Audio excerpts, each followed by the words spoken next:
പ്രിയ പ്രേക്ഷകർക്ക് സീരിയൽ ന്യൂസിലേക്ക് സ്വാഗതം. കൂടുതൽ സീരിയൽ ന്യൂസുകൾ അതിവേഗം ലഭിക്കുന്നതിന് ഈ ചാനൽ സബ്സ്ക്രൈബ് ചെയ്യുക. ബെൽ ഐക്കൺ മറക്കാതെ ക്ലിക്ക് ചെയ്യുക. വീഡിയോ ഇഷ്ടമായി എങ്കിൽ ലൈക്ക് ചെയ്യാൻ മറക്കരുത്. കൊല്ലുന്നതിന് വേണ്ടിയുള്ള ശ്രമവുമായി മുന്നിലേക്ക് പോകുന്നുവെങ്കിലും ഇഷ രക്ഷപ്പെട്ടിരിക്കുകയാണ്. ഇതോടെ ഇഷ, ഇതിനുള്ള തിരിച്ചടി നിനക്ക് ഞാൻ നൽകും. ആ കാര്യത്തിൽ ഒരു സംശയവും നിനക്ക് വേണ്ട. ഒന്ന് പൊടി. നിന്റെ ഈ ഭീഷണിയെല്ലാം വല്ല കുഞ്ഞിപ്പിള്ളേരുടെ അടുത്ത് പോയി കാണിക്കേ, അല്ലാതെ എൻ്റെ മുമ്പിൽ വന്നിട്ട് ഒരു കാര്യവുമില്ല. ഞാൻ ആ കാര്യം പറഞ്ഞില്ലെന്ന് വേണ്ട. എനിക്ക് എൻ്റേതായ നിലപാടുകളുണ്ട്. നീ എന്തായാലും ഇപ്പോൾ രക്ഷപ്പെട്ടു, പക്ഷേ നിന്നെ ഞാൻ വെറുതെ വിടുകയില്ല.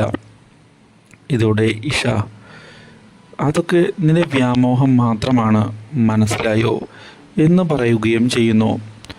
ഇതേ തുടർന്നാണ് ദേവബാലയെ ചെന്ന് കാണുന്ന ദേവരാജൻ ദേവബാലയോട്, മോളെ, എടുത്തുചാടി ഒന്നും ചെയ്യരുത്.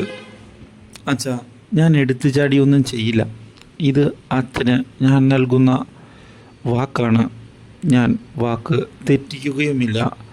ഈ കാര്യം കേട്ടതിനെ തുടർന്ന് ദേവരാജൻ ഇനി എന്താണ് തൻ്റെ മകളുടെ കാര്യത്തിൽ ചെയ്യേണ്ടത് എന്ന് ആലോചിക്കുകയാണ്.